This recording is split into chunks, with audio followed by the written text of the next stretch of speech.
Olá, sou Lucito Ajaiceara e vamos falar sobre a bromatologia. Bromatologia, que é o estudo dos alimentos para o curso de nutrição.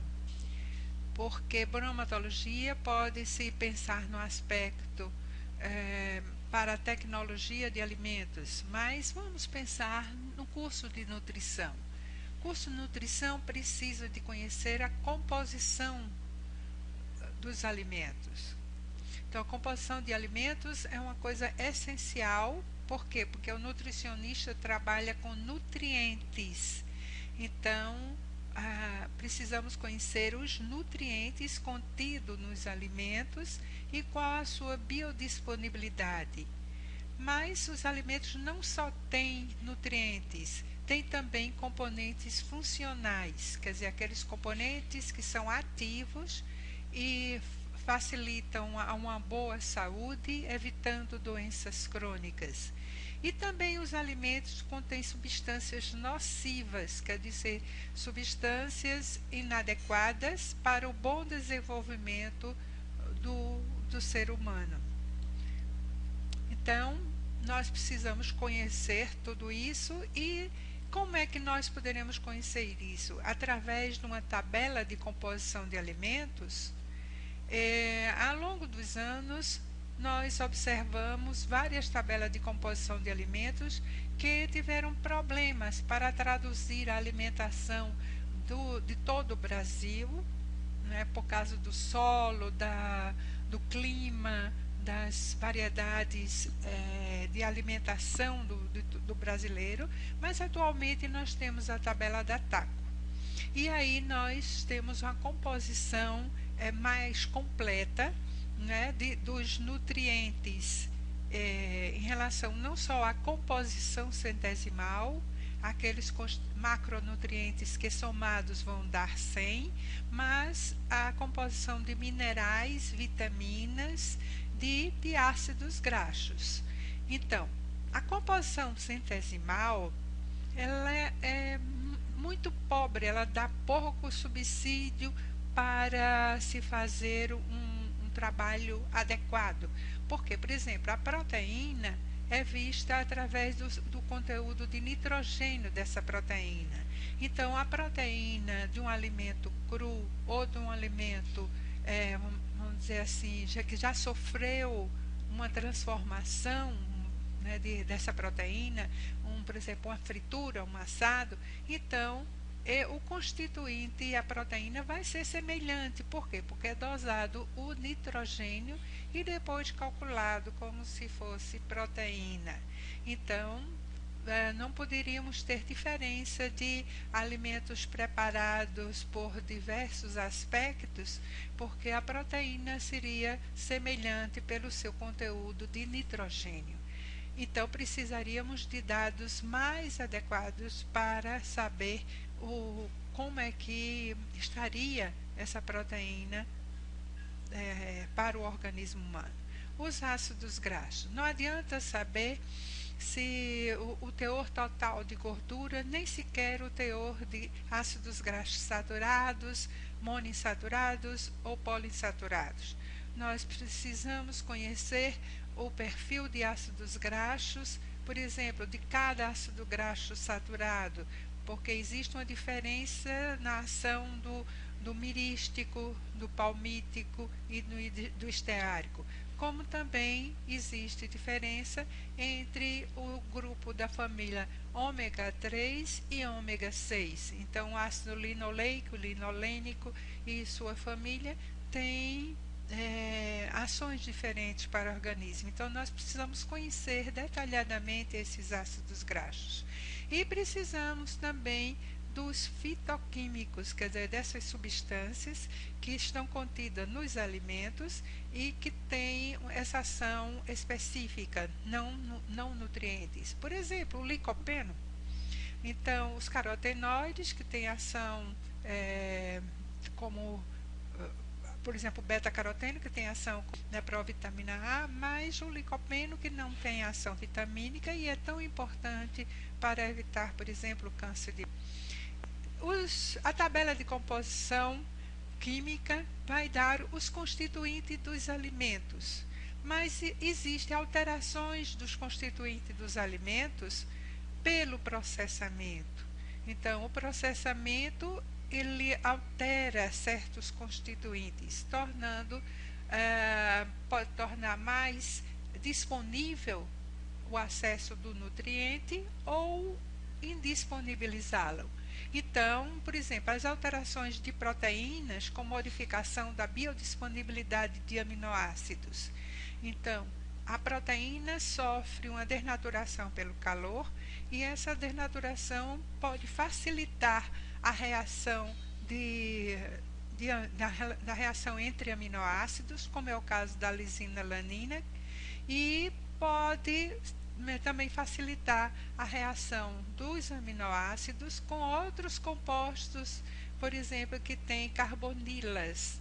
Então, e formando AGEs, que são produtos da glicação de proteínas, as aminas heterocíclicas, acrilamida, e então isso vai fazer com que a proteína não desempenhe mais seu papel.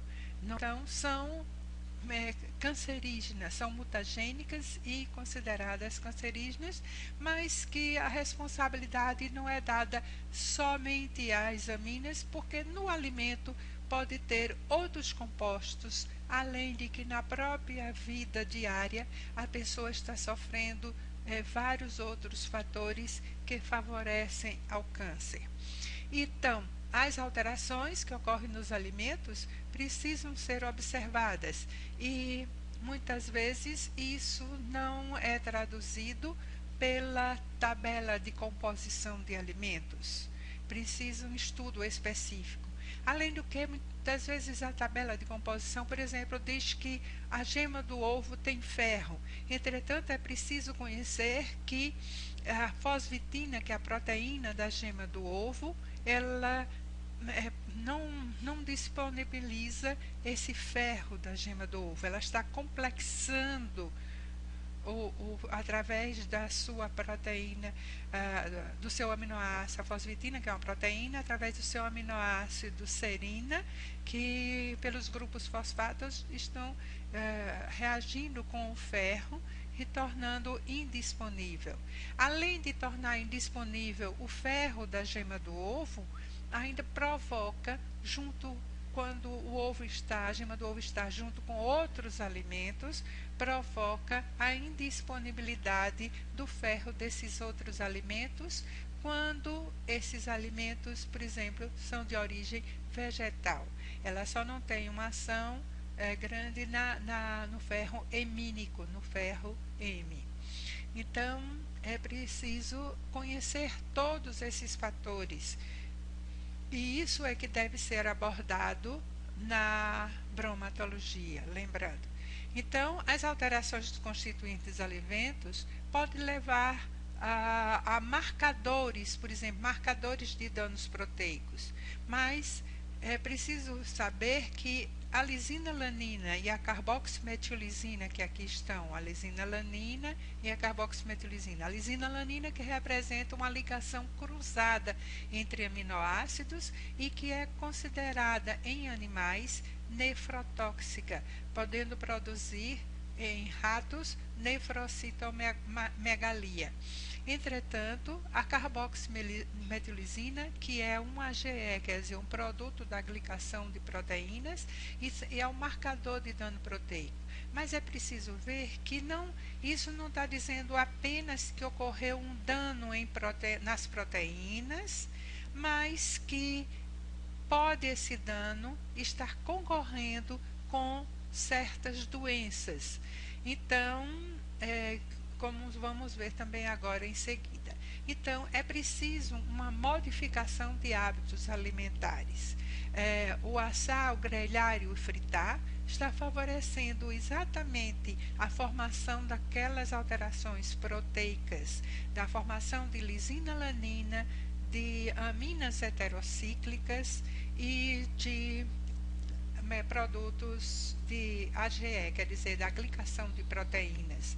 Então, precisamos fazer com que o aquecimento dos alimentos proteicos seja um aquecimento próximo de 100 graus, então não deixar as temperaturas ficarem tão elevadas, como a formação de aminas, que requer 130 graus por 6 minutos de cada lado, ou 150 por 2 minutos de cada lado. Então, quer dizer, também temperaturas assim, além de 120 graus, vai favorecer demais essas reações.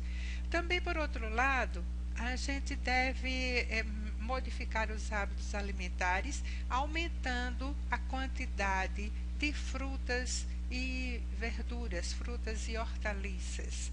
Então, é preciso que essas frutas e hortaliças fiquem mais abundantes na nossa alimentação. Então, aproveitando para já introduzir agora o MyPlate, que foi disponibilizado no dia 2 de junho, que é no qual é um prato que está dividido em 4 partes, com 30% de vegetais, de hortaliças, 20% de frutas e 30% de grãos, dos quais 50% devem ser integrais, 20% de proteínas, como carnes magras, quer dizer, procurando diminuir sempre a gordura dessa alimentação e introduzindo os laticínios desnatados.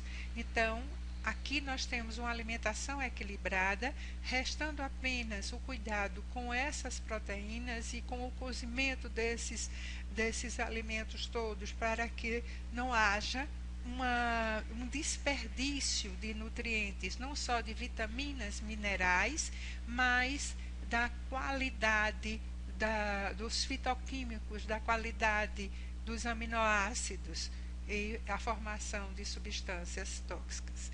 Então, vamos lembrar mais ainda que as glicotoxinas, que são pró-oxidantes pró-inflamatórias, como é o caso dos AGEs, dos produtos de oxidação dos lipídios, então deve estar no dia a dia da prática do nutricionista.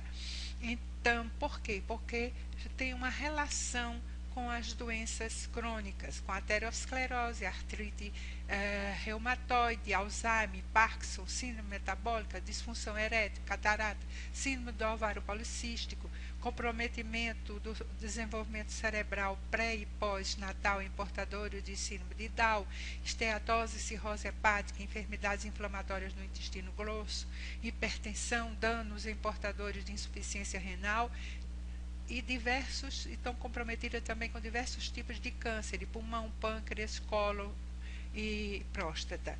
E complicações do diabetes, deixei por último, porque aqui é observado que tanto a instalação do próprio diabetes, como todas as complicações de neuropatia, nefropatia, retinopatia e as complicações vasculares do diabetes têm a ver com essas glicotoxinas, com esses AGEs, com a glicação de proteínas.